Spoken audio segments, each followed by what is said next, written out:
welcome. My name is Wayne Harrel. I am the writer, co-writer, and co-producer of a new musical play, Clues. And we did 2 shows the last 2 days, and a few of our creators have joined us today to talk about what happened. And we invite you to tune in too and talk to us. If you go to Facebook, facebook.com/gospelblues, you'll see there should be a link posted right there to bring you into the conversation. You can go ahead and post questions on Facebook, but Facebook, gospelblues.com. We'll be checking those. We'll be here for 15 minutes or even more if you guys want to keep talking. Now I'd like my guests, my co-collaborators, to introduce themselves. Go ahead. Take it away, Jelani. Yeah, I'm Jelani Greenidge. I played Clarence Emerson. Clarence Emerson. Clarence, can't even say it. Clarence Emerson in Gospel Blues. Hi, I'm Vicki. I played Izzy Ducray in Gospel Blues, the blues singer turned gospel. Hey, everybody. I'm Saida Wright, and I played Urfa Emerson for Gospel Blues. And you did more than that, Saida. What else? Oh, yeah. I was also a vocal director for this production and had a chance to work with some great singers. Yeah. I actually have the whole cast list right here. I'll just go ahead and read it out. We had also with us were Charles Grant, Gwendolyn Duffy, Elaine Walpole, Jeb Barrier, Ron Harmon, Isaiah Sims, Salim Sanchez, Trinell Doyle, Eric Island, Annette Hunt. The show was directed by Josie Seed. And then we had a band led by Marquay Seamster with Derek McDuffie, Justin Calhoun, Jonathan Schuler. And again, Wayne, I wrote the book and lyrics. Janice Scroggins and Dave Fleschner were the composers. All right, so Gospel Blues. You guys, you tell me, what's that show about? Well, I know Izzy. I'm sorry, I'll just go ahead. No, it's okay. I know Izzy has been singing the blues, and then she runs into Clarence, and he comes into the bar and starts to sing, and from that point on, it's her hearing him talking about something that she's not known before, and then she makes a realization that maybe she can have some of that too, which is a drink of the living water and not just the water behind the bar. And then it's a revelation, has an aha moment before it's all said and done. And it's all set around the time frame of the Martin Luther King March and when he got shot. So really well done. Well done. Going back in history. And then Jelani, you played the lead character, Clarence Emerson. So go ahead and what was the show from your perspective? Well, I think, from my character's perspective, the show is really about what should the role of lament be for the life of a professing Christian. Because, the musical form of the blues is supposed to be about struggle and being sad or being angry or being just, being present in your grief and anger and all of that. And, Clarence in the beginning of the show is very, feels very much like that there shouldn't be that kind of expression. It shouldn't be a Christian thing, because Christians are supposed to have hope and peace and joy. But when confronted with reality, Clarence very, very quite literally changes his tune. Uh-huh. And Saida, what did you see? I guess I liked that there were so many different stories within the story. Like, we're looking at the sanitation workers and just kind of the injustices and just exploring hope and exploring perseverance. Just kind of the common thread of everybody observing, this time, this era. I thought it was kind of cool just how everything weaved from like these interpersonal stories to, it always seemed to correlate with what was happening, with the community. So, the striker, the sanitation workers are struggling, but then of course not only is there turmoil in this little community, but here's turmoil in the United States. So just the parallels of the time. My character Urfa, of course, is very. I think she's definitely a moral compass in a sense of like she understands how important spirituality is. Um, but you know, she's also that other side of it, where she's really dogmatic, and there really is no gray. It's you're black or you're white. So it's, you know, I guess that's kind of the arc of the story too. You know, the struggle between black and white. So yeah, it's just to me it was a great way to kind of explore some of those common grounds. You know, even my character and how she related to Izzy, and just on one hand she's going to pray over her and speak life into her, but on the other hand she wants to beat her up because she's out here living life. So I love it. I like all the stories and just exploring different mentalities and different communities, and just how the conflict really paralleled in each environment. So well, great. So yeah, we have both Vicki and I, we've got our spouses popping in. So hi, Ken. There's Pam in my background too. Hi, how are you doing? Hi, Pam.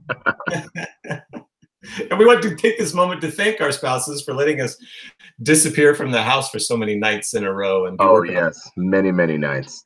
Well, yeah, I'm getting text messages from my boyfriend too. So where's your boyfriend? Where's your boyfriend? Just randomly, my boyfriend starts texting me like, "Hey." All right. So let me. So I asked you guys about the story, and like good actors, you focus right in on what your character arc was about. I should go back. Hopefully, some of the people you got to see the show. We had two great houses, Friday night and Saturday night. But in case you didn't see the show, it is set in 1968 Memphis during the sanitation workers strike, and Jelani plays a fictional character named Clarence Emerson who wants to be a gospel singer. He's also a striking sanitation worker. And then they end up getting a chance. Anyway, Clarence meets Izzy, who is the character played by Vicki, and she's a blues singer. And Vicki ends up joining the group, and they begin to get a little more notoriety in town. Meanwhile, Dr. King comes to town, and the emissaries get invited to sing for Dr. King. And it's Clarence's great big chance for the group. Clarence is a firm believer that Christians got no business singing the blues. He's all about gospel. And then when Dr. King is killed, that drives Clarence for the first time ever to sing the blues. And kind of from the depths of despair and a loss of faith, and like, God, where are you? And he finds God still waiting on the other side.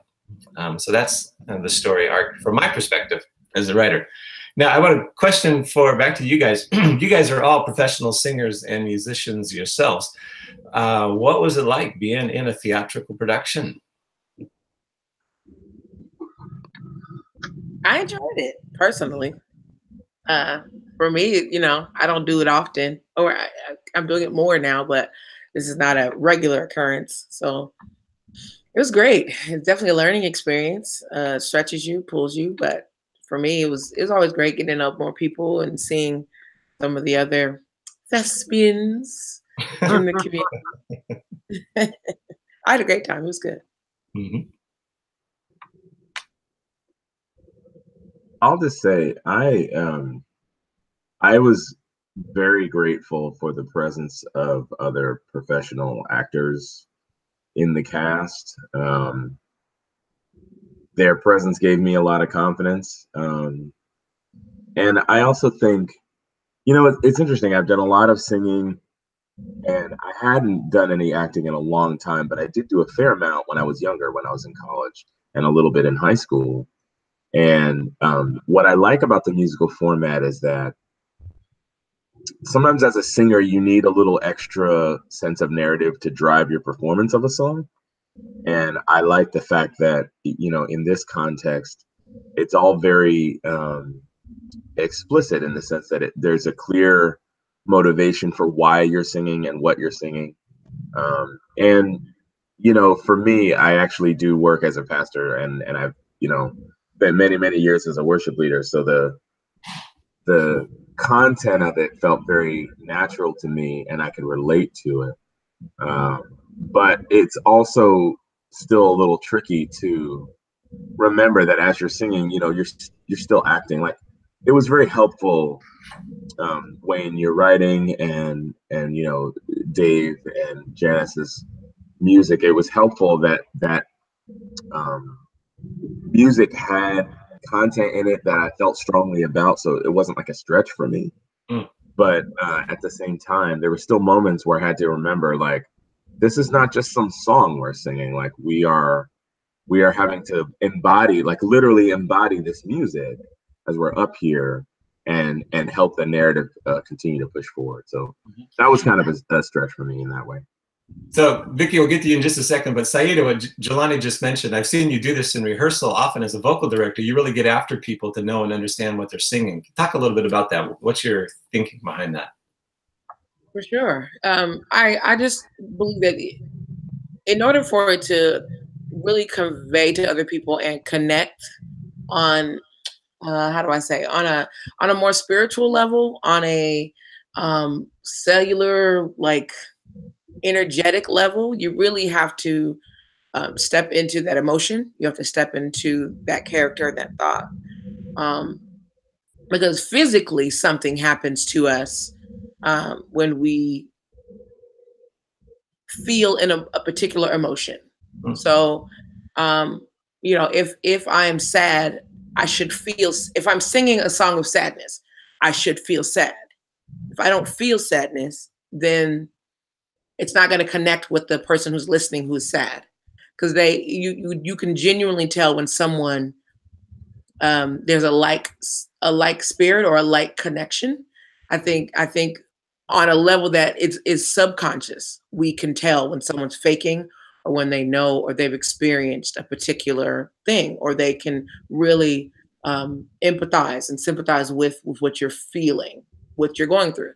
So I think being able to access those emotions and infuse them into your moment, it just makes it more powerful, and it allows the listener to really connect in a much more authentic way. So, yeah, and I think you have to literally, find that thing in you that connects with what you're singing or what your character is.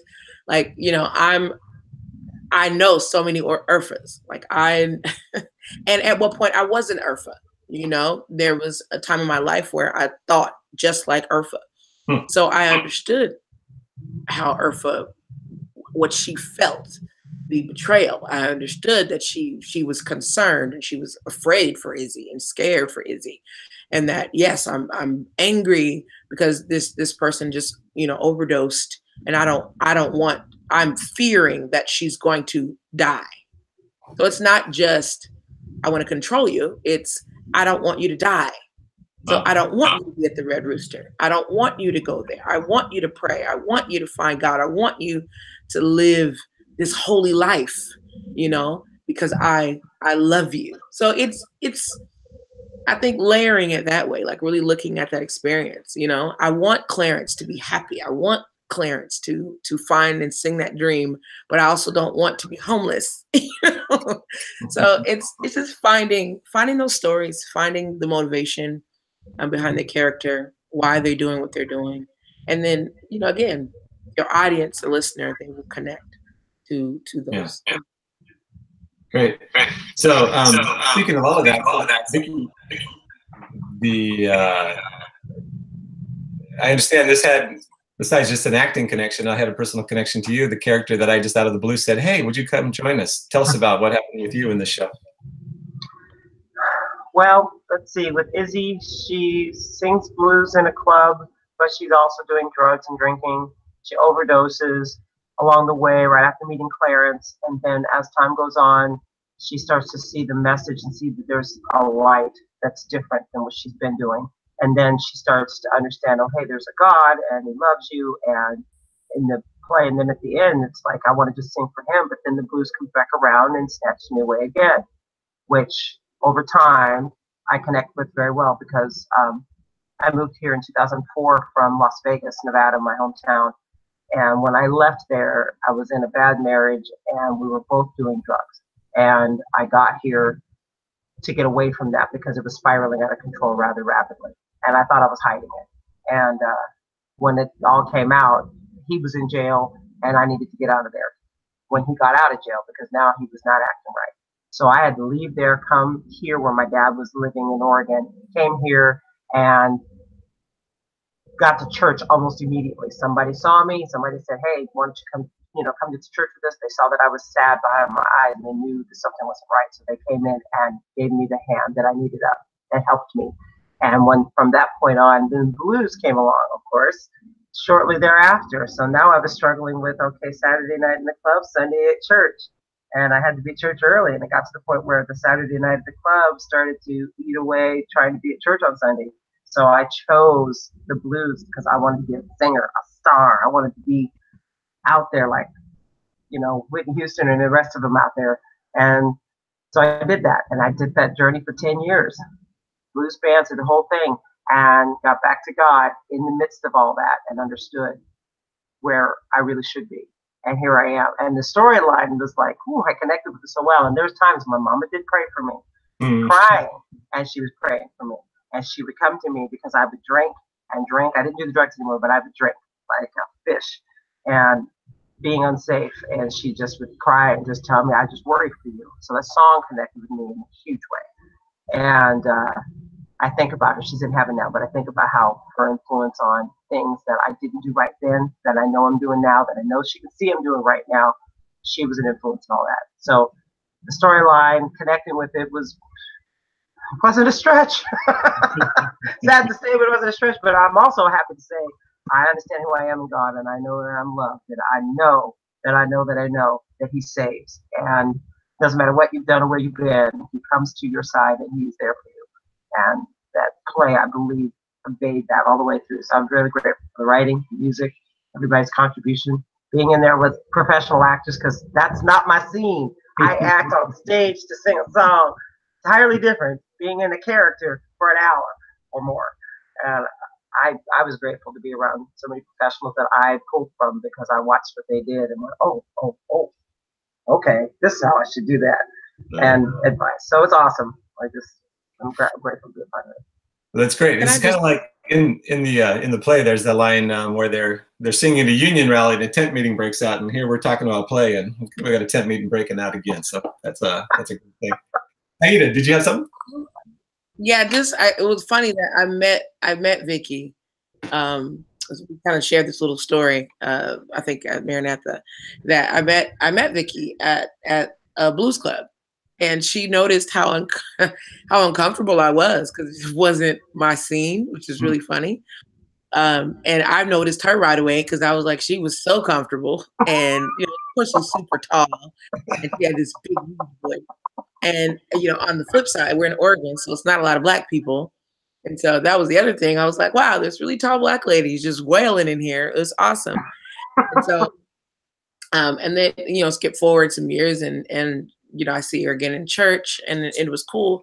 So when she was suggested for this, I was like, man, this is Vicki's story. It's crazy. Like, but originally, you weren't the lead. But I was just like, man, this is Vicki's story.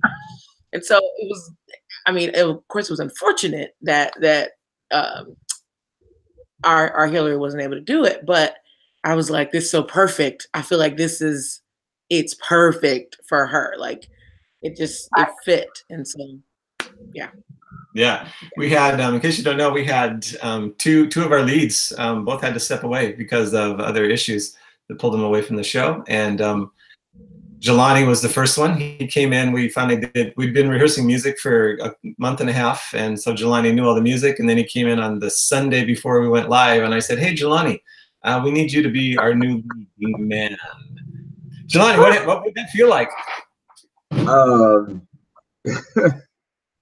I told a few people this story, but I'll tell a small condensed version.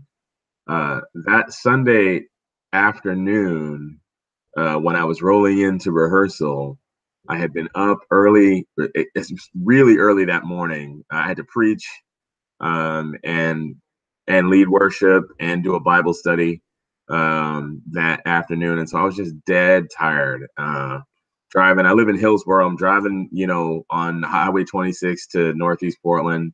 And in my mind, I was thinking to myself, okay, I'm not going to be a flake and miss this rehearsal, but what I want to do is just slide in and do as little work as possible and just kind of like play the background. And then Wayne meets me outside. He texted me. He was like, "Are you almost here?" I'm like, "Yeah, you know, I just got here." And he meets me outside. He's like, "So let's talk for a few minutes before you walk in." And then he tells me, "Yeah, we kind of need you to be an understudy because there's a good chance we might not have our lead."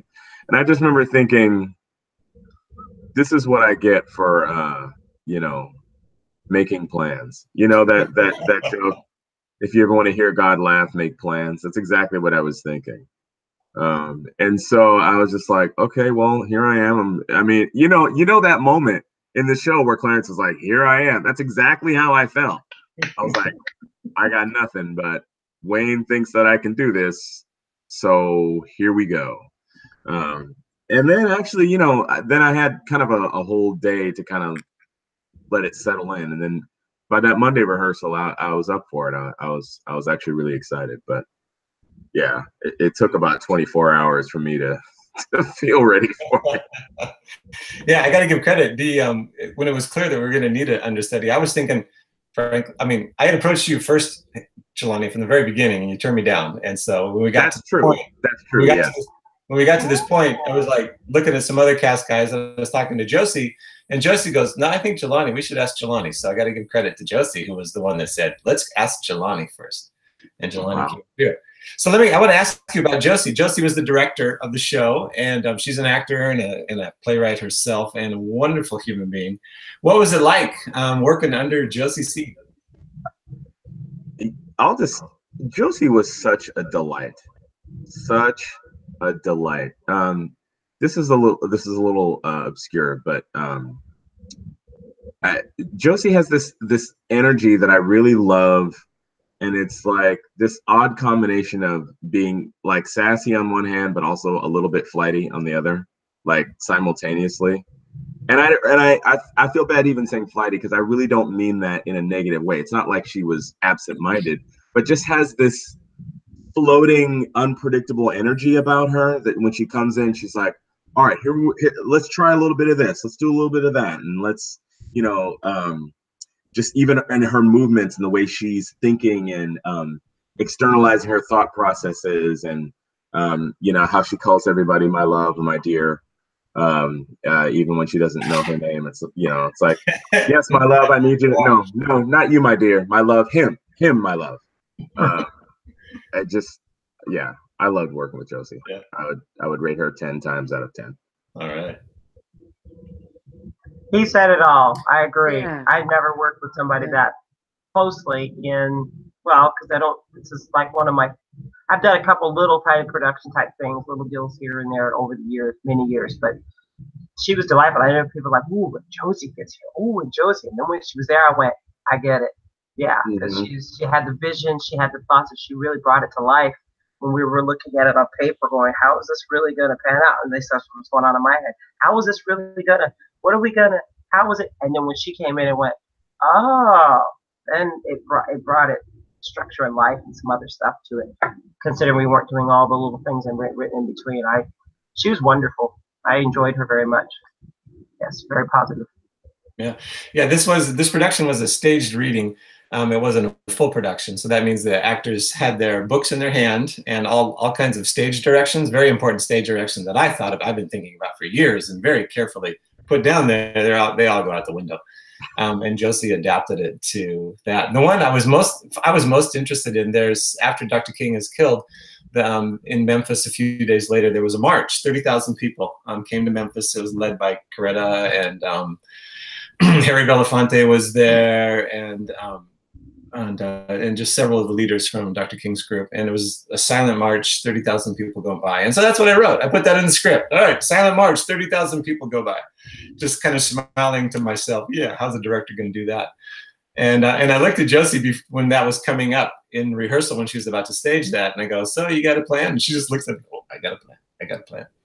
And what happened was she had the actors just go out individually, silently out among the audience, one by one, nice and slow and somberly.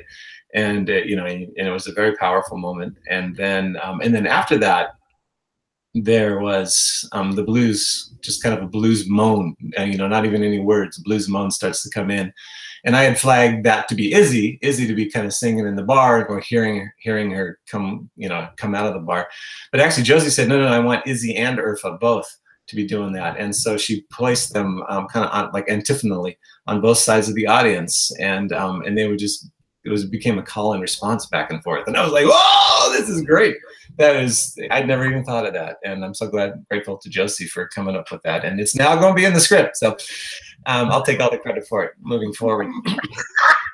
Hey, Jelani, are you able to look on Facebook? Do you see anybody who's actually there, or is it just us talking and anybody asking any questions?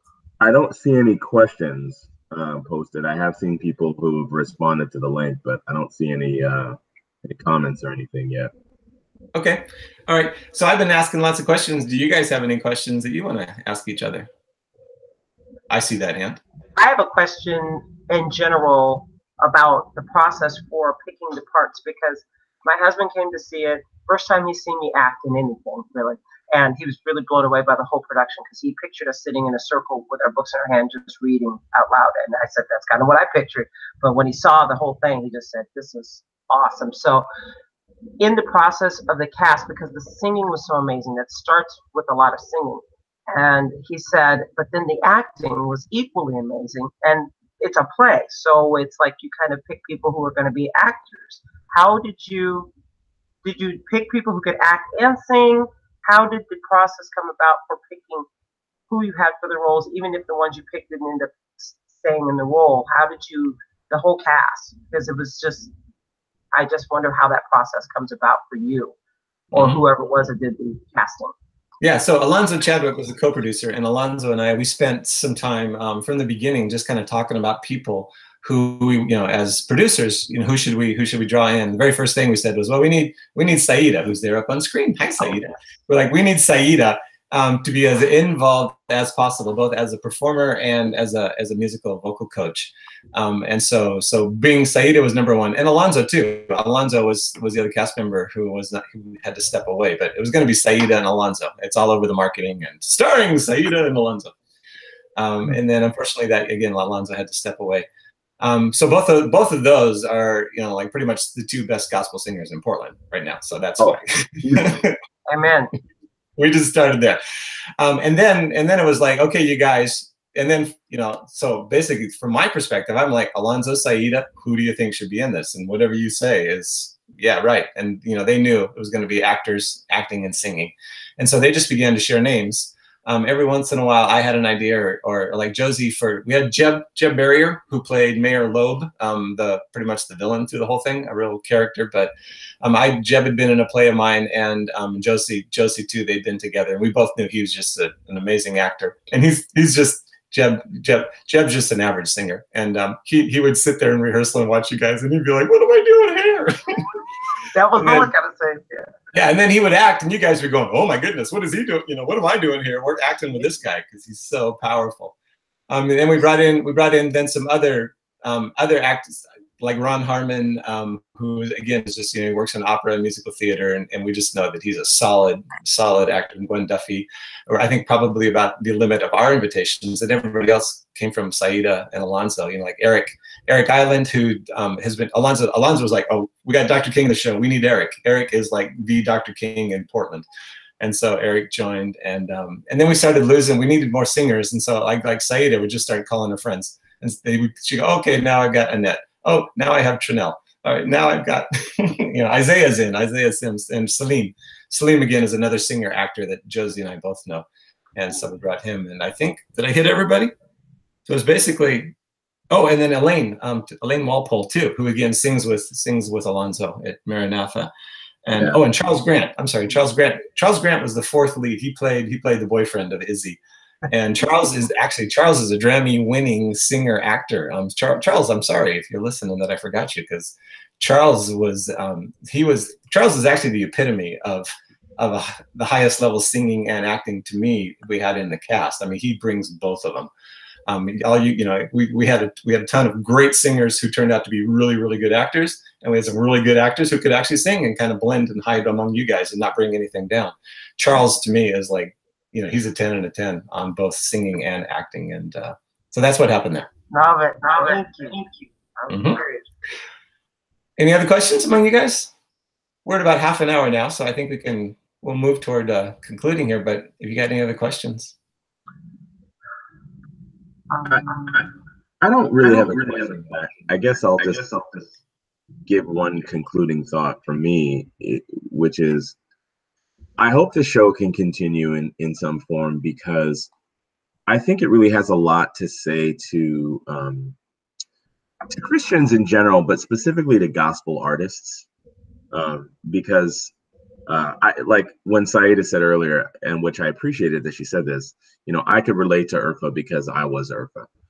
I feel that way about Clarence, where, I respect the blues as a form, but I don't, because I haven't been in the scene, my story is not the same as Vicki's story. But because of that, I have felt this pressure to kind of like maintain this artificial, professional Christian happy persona.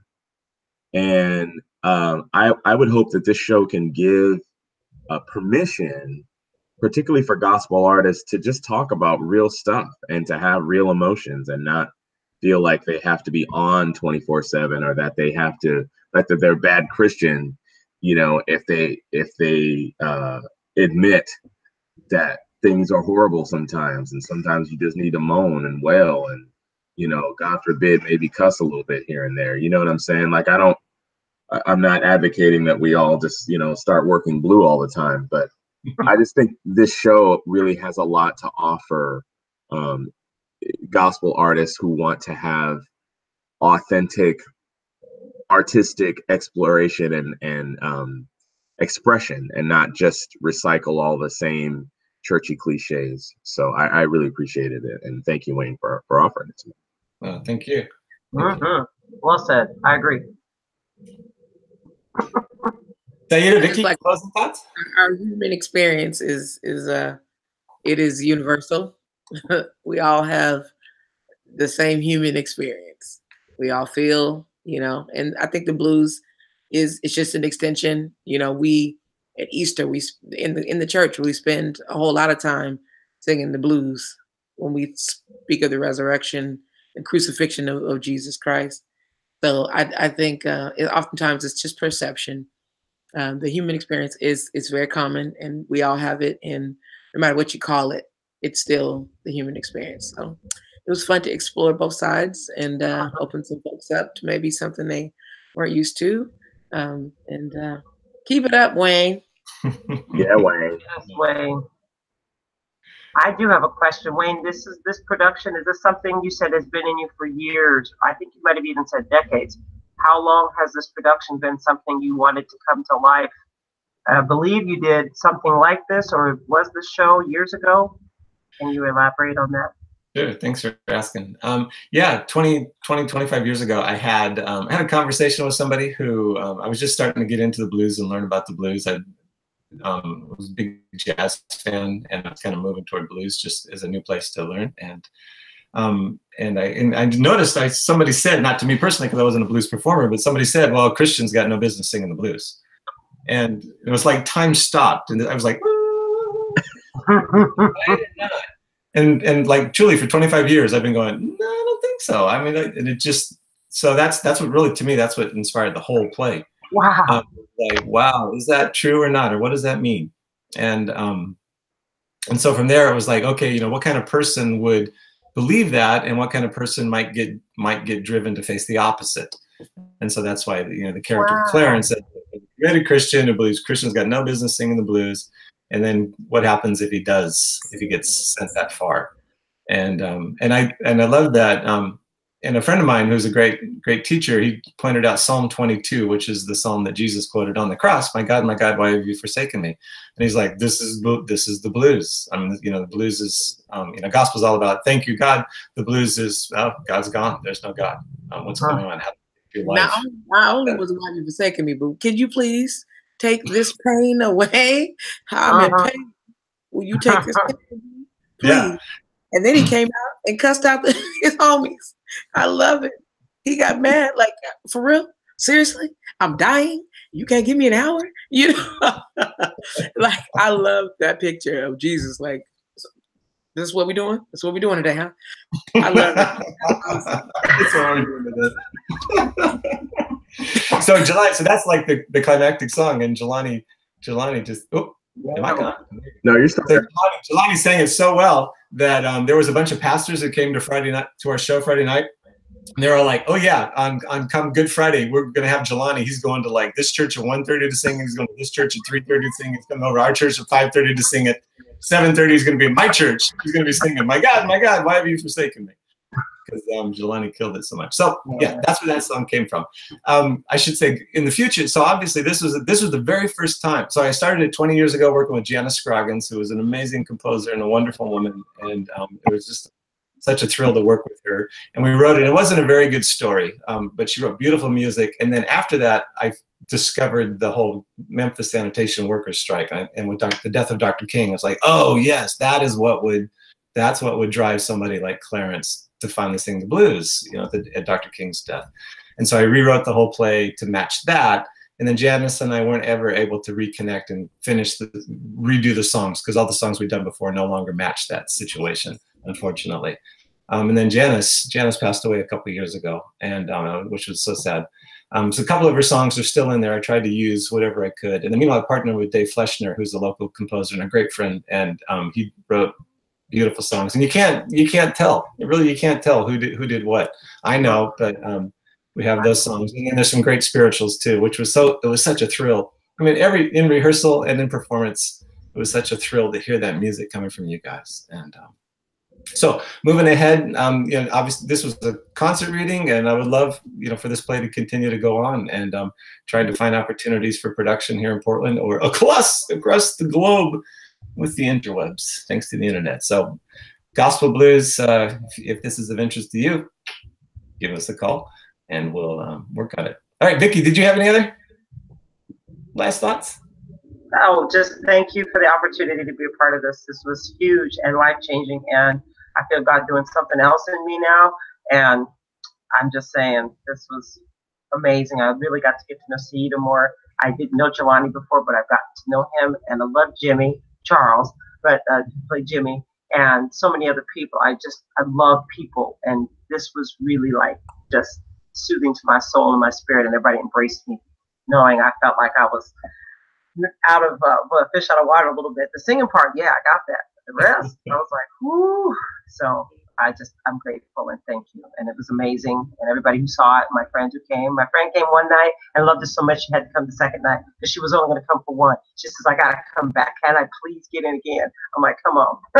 So I appreciate you. Thank you. And everybody who was just wonderful. Saida and Jelani, amazing. Great. Well, thank you, Vicki, and thank you all. It was just a pleasure to be with you all through that, and I look forward to doing it some more. So thank you too to any viewers out there, if there is anybody. We're glad you came and joined us, and learned a little more about what we did. And I thank you. Oh, RAC! I got to say one more time, RAC, the Regional Arts and Culture Council gave us a grant. Helen Daltazo of RAC actually joined us last night at the show, and she loved it. She's a big fan of several of you already, and so she was so excited to come and see the results. The RAC gives, they just collect tax money from the Tri-County area in Oregon, Portland area, and then they redistribute it to artists who have projects, things they want to make. And so this was a project that Alonzo and I submitted to RAC, and RAC said, yeah, here you go. Here's some money, and that helped us to make it happen and pay everybody. My wife Pam and I were talking like, yeah, when it came down to payments, I think the sanitation workers were actually making more per hour than you guys made for all the time you gave us, and what we actually were able to share. But nonetheless, we broke even thanks to Rack. So, and the people that came. So, so we're doing well there. You know, we didn't lose anything, and the show's going to continue to grow. I'm so happy. That's wonderful. Yeah. Wonderful. Great. So thank you all. And Jelani, if you'll sign us away. And thanks to Jelani for being our tech host. He was awesome. I'm going to be calling Jelani. Yeah, thanks. This has been good. So, on behalf of all the rest of the cast and crew of Gospel Blues, anyone on the simulcast and anyone who watches this video afterwards, thanks for taking the time to watch, and we look forward to doing it again. Good night.